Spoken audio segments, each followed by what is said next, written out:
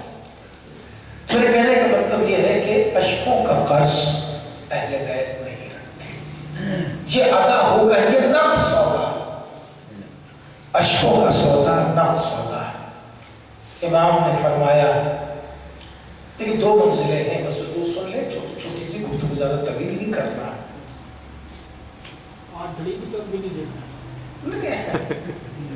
صلوات پڑھ لیں۔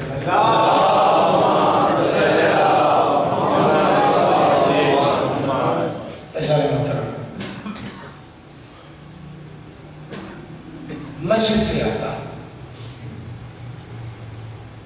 امام نے اس مجلس کو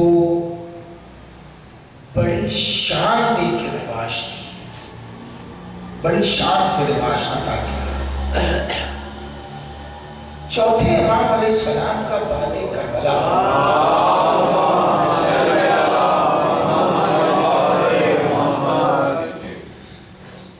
سب سے بڑا کارنامہ ہے اور سب سے بڑی محنت اور مشقت۔ یہ جو روایت پڑھی جاتی ہے کہ مولا 40 برس تک روتے رہے، اسے تصور جیسے کہ بن گیا ہے کہ مولا 40 برس تک صرف آنسو بہاتے رہے، کارے امامت میں یہی رہ گیا تھا۔ سب سے زیادہ مشقت تبلیغ کی ہمارے چوتھے امام نے اٹھائی ہے، سب سے زیادہ ظلم بھی برداشت کیے اور سب سے زیادہ تبلیغ کی مشقت بھی امام نے اٹھائی۔ جس چوتھے امام کی بنائی ہوئی محنت اور ان کے تیار کیے ہوئے پلیٹ فارم ہی کا نتیجہ تھا جو 5ویں امام نے اس پر تبلیغ کی بنیاد رکھی، اور پھر 6ٹھے امام نے اس کے اوپر فقہ جعفری کی دیوار کھڑی کر دی۔ یہ سارا کارنامہ چوتھے امام کا ہے۔ چونکہ مسائب میں یہ بات پڑھی جاتی رہی ہے، لہذا بچوں نوجوانوں کو ذہن میں یہ رہتا ہے کہ چوتھے امام نے جو ہے خالی 40 برس رونے میں گزار دی۔ سب سے زیادہ غربا پروری چوتھے امام نے کی، سب سے بڑی کاشت چوتھے امام نے کی، سب سے بڑی کاشت چوتھے امام نے کی۔ بڑی کاشت کرتے تھے اور اس کاشت سے غربا پروری کرتے تھے۔ امام کھاتے پیتے کہاں تھے؟ کربلا کے بعد تو امام کو کھانے پینے میں جی نہیں لگتا تھا۔ پانی دیکھتے تھے تو روتے تھے، کھانا دیکھتے تھے تو روتے تھے۔ جب پانی آتا تھا تو کبھی اصغر یاد آ جاتا تھا، کبھی سکینہ یاد آتی تھی۔ کتنی بار امام کے سامنے سے پانی آیا ہے اور اٹھا لیا، مگر اس کے باوجود امام کی پشت سے اسی طرح بوریاں اٹھانے کے گھٹے کاٹے جاتے تھے جس طرح امام کے مقام ہائے سجدہ کے گھٹے کاٹے جاتے تھے۔ یہ امام کی عوام الناس کی خدمت تھی. یہ پلیٹ فارم بنایا جا رہا تھا تاکہ اس کے اوپر تبلیغ کی جا سکے. بات تھی مجلسوں کی اہمیت کا احساس جو امام نے دلایا. امام کے پاس ایک شخص آیا اور کہنے لگا مولا میری بیٹی کی شادی میں چاہتا ہوں کہ آپ اس میں تشریف لے آئیں. امام نے فرمایا کہ نہیں میں تیری خوشی میں شریک ہوں لیکن کربلا کے بعد کسی خوشی کا بوجھ نہیں اٹھا پاتا. تو مولا میں چاہتا ہوں کہ آپ تشریف لے آئیں تاکہ میرے گھر کو برکت نصیب ہو. کم ضرور آؤں تو میرا چاہنے والا ہے, میرے بابا کا چاہنے والا ہے. ایک کام کر لے, ایک مجلس برپا کر لے. دیکھیے یہ وہ پلیٹ فارم تیار کیا جا رہا ہے جس عہد میں امام نے تبلیغ کی ذمہ داری قبول کی ہے. وہ عہد اتنا خطرناک تھا کہ اگر ایک بھائی چاہنے والا ہوتا تھا تو دوسرا بھائی سرکاری جاسوس ہوتا تھا. باپ چاہنے والا ہوتا تھا تو بیٹا سرکاری جاسوس ہوتا تھا. یہاں تک کہ زن و شو میں بھی یہ بھروسہ نہیں تھا کہ کون گورنمنٹ کا جاسوس ہے, کون نزیات کا آدمی ہے اور کون ملا کا چاہنے والا ہے. اور کیا آپ حارث اور اس کی بیوی کا معاملہ دیکھ لیجیے. کوفہ کا ایک مسلم کے بچوں کا قاتل ہے, ایک عورت ہے کہ جو جان دیے جا رہی ہے کہ میں مر جاؤں کہ بچوں کو قتل نہیں ہونے کے لیے. یہ نمونے ہیں اس وقت کی سیاست اور حالات کو پہچاننے کے لیے نمونے. ایسے میں تبلیغ کرنا کتنا مشکل. امام نے کہا تو اپنے یہاں فرش زیادہ بچھالے. ظاہر ہے کہ جب شادی ہوتی ہے تو اس میں برادری بلائی جاتی ہے. اب اس برادری میں کتنے لوگ مولا کے چاہنے والے ہیں اس کی پہچان کے لیے بس مجلس سے عذاب ہے. نہیں محسوس بڑا قیمتی جملہ سب کیا. بس امام ایک دوسرے سے تعارف تو نہیں کرا سکتے کہ یہ بھی میرا چاہنے والا ہے, یہ بھی ایک دوسرے سے مل جاؤ, بلکہ امام نے ایک منظر ایسا برپا کر دیا کہ ہر روتی ہوئی آنکھیں ایک دوسرے کو پہچان لیں. امام نے کہا کہ تو ایک مجلس برپا کرتے تو میں آ جاؤں. اس نے کہا بے شک مولا مجلس برپا کرو, آپ تشریف لے آئیں. ایک شاعر, کیونکہ اس وقت مجلس جو ہے وہ شاعر کے بغیر نہیں ہوتی تھی, اب بھی نہیں ہوتی ہے. ذکر کے لیے معین کیا گیا, اہتمام ہوا, امام آئے. اس نے امام کا استقبال کیا, پھر اپنے کسی کام میں لگ گیا. اب جو آ کے دیکھتا ہے تو دیکھتا ہے کہ امام اس جگہ بیٹھے ہوئے ہیں جہاں پر کہ لوگوں نے اپنی نالین اتاری. وہ کہاں دیکھنا چاہتا تھا امام کو؟ امام کو صدر مجلس میں دیکھنا چاہتا تھا. صدر مجلس میں بٹھایا تھا مگر امام کو اس نے وہاں پایا. آ کے قدموں پہ گر پڑا, مولا آپ یہاں کہاں؟ کہا تو وہ نہیں دیکھ رہا ہے جو میری نگاہیں دیکھ رہی. تو یہ سمجھ رہا ہے کہ تیرے مہمان آئے ہیں, میں دیکھ رہا ہوں کہ میرے مہمان آئے ہیں. میری جدہ تشریف لے آئے ہیں, میرے بابا تشریف لے آئے ہیں. امام نے مجلسوں کی اہمیت بتائی, اشیاء کی اہمیت بتائی.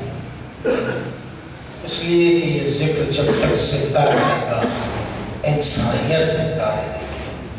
ذکر جب تک زندہ رہے گا شرافت زندہ رہے گی. یہ ذکر جب تک زندہ رہے گا دین زندہ رہے گا. اور سب کو ختم کرنا ہے تو اس ذکر کو ختم کر دیا جائے. اسی لیے طرح طرح کی سازش ہوتی ہے اس ذکر کو ختم کرنے کے لیے. اور علی کے چاہنے والے اس ذکر کو اور فروغ دے رہے ہیں. مولا سب کی توفیقات میں اضافہ فرمائے. پانے والے ہم سب کی اس ماہ محرم کی گزشتہ اور آئندہ تمام عبادتوں کو قبولیت کا شرف عطا فرمائے۔ پانے والے میرے اشکوں کو رومال زہرا میں جگہ عنایت فرمائے۔ پانے والے ہم سب کو آل محمد کے لیے باعث افتخار بنا، باعث رسوائی اور ذلت نہ قرار۔ صلوات پڑھیں محمد میں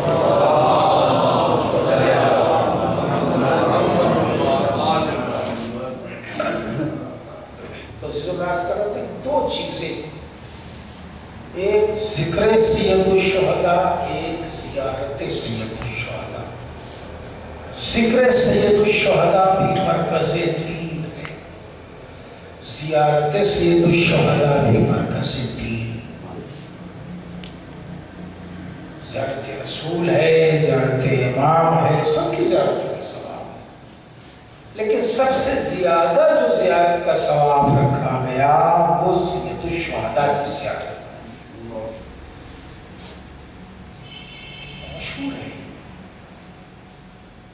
انہوں نے بھی لکھا ہے، عبد القادر جیلانی نے بھی اپنی کتاب میں لکھا ہے کہ بعد شہادت امام حسین اللہ نے 50,000 فرشتوں کا ایک وفد، ایک فوج کربلا کے لیے مختص کر دی، جو صرف طواف کربلا کرتے ہیں اور عبادت کرتے ہیں۔ ملائکہ بتا دیا کہ عبد القادر جیلانی نے لکھا، اپنے کسی عالم کا میں نام نہیں لے رہا۔ 50,000 فرشتے ملائکہ، اب اسے یہیں چھوڑ دیجئے۔ امام فرماتے ہیں کہ میرے جد امام حسین کی جو زیارت کرے اسے اللہ سینکڑوں حج کا ثواب عطا کرتا ہے، سینکڑوں حج کا ثواب۔ اس میں بھی قید لگا دی ہے، وہ حج مقبول جو رسول کے ساتھ کیا۔ صلوات پڑھنے محمد۔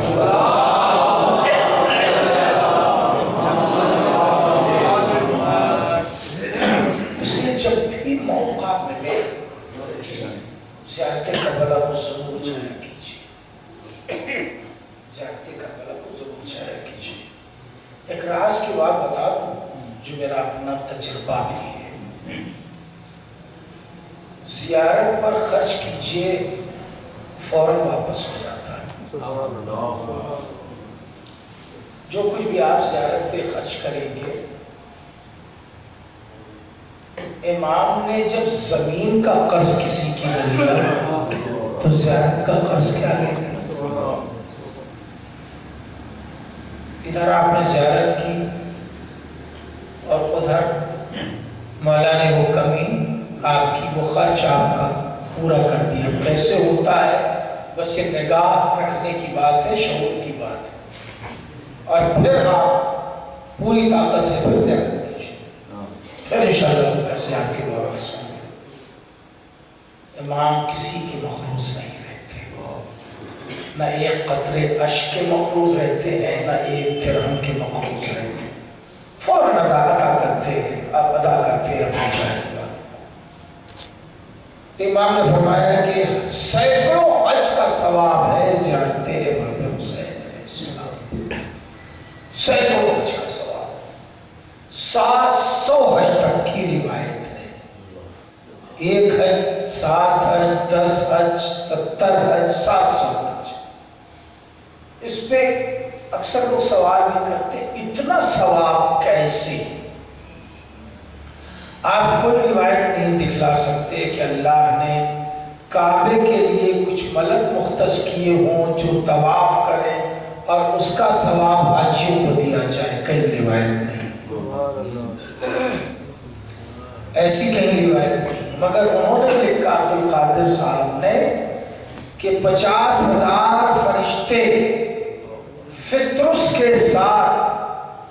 اللہ نے زمین کربلا کے لیے مختص کر دی. جو طواف کربلا کرتے رہتے ہیں اور عبادتیں کرتے رہتے ہیں اور اس کا ثواب زائرین کے حصے میں لکھا جاتا ہے. اب تو سمجھ میں آ گیا ملائکہ کی عبادت جب انسانوں کو ملے گی تو ظاہر ہے کہ ان کی عبادت ہی الگ ہے. وہ مقام قدس کے عبادت گزار ہیں. ان کی عبادت میں نہ ریا ہے نہ تکلف ہے نہ توجہ ہے. توجہ ہے نا, توجہ سمجھ رہے نا کہ یہ دیکھا جائے کہ کیسی ہو رہی ہے. ان کی تو مقبول عبادتیں ہیں کیونکہ وہ مقام قدس کے عبادت گزار ہیں. اب یہ حسین کا مرتبہ ہے کہ وہاں کے عبادت گزار یہاں عبادت کرنے آئے. ساری عبادتیں ان زائرین کے حق میں لکھی جاتی ہیں. بس گفتگو یہیں سے سمیٹ رہا ہوں کہ یہ مرتبہ مجلس اور زیارت امام حسین کا ہے کہ جس کے برابر کوئی مرتبہ ہے ہی نہیں. مگر یہ خیال رہے کہ یہ مرتبے تبھی طے ہوں گے جب ہم مقصد حسینی کے ساتھ ساتھ بات پہنچ گئی. اب ایسا نہیں ہے کہ ہم مقصد حسینی کے خلاف زندگی گزاریں اور چاہیں کہ ہمیں وہ سارے مراتب مل جائیں. یہ ممکن نہیں ہے. اس لیے ہمیں پہلے مقصد حسینی کے ساتھ ساتھ رہنا چاہیے. مقصد حسینی کربلا میں ہے کیا؟ کربلا میں حسین کا پہلا پیغام یہ ہے کہ ہم قتل ہو جائیں گے, ظلم کی بیعت نہیں کریں گے. ورنہ بہت آسان تھا حسین کے لیے, بہت آسان تھا حسین کے لیے کہ تھوڑا سا ڈپلومیٹیکل بات کر کے نکل جاتے. لیکن حسین نے کوئی ڈپلومیٹیکل بات نہیں کی, کوئی ڈپلومیسی اختیار نہیں کی. کیوں؟ یہی تو زمانہ سمجھتا نہیں ہے امام تقیہ کر ہی نہیں سکتا. امام کبھی تقیہ نہیں کر سکتا, اس لیے کہ امام تقیہ کرے گا تو پھر وہ مرحلہ دین بن جائے گا, وہ موقع دین کہلائے گا. اس لیے امامت تقیہ نہیں کرتی, زنجیر پہن لیتی, قتل ہو جاتی, تقیہ نہیں کرتی. امت کے لیے تقیہ. امام نے ظلم کا انکار کیا, یہ پہلا سبق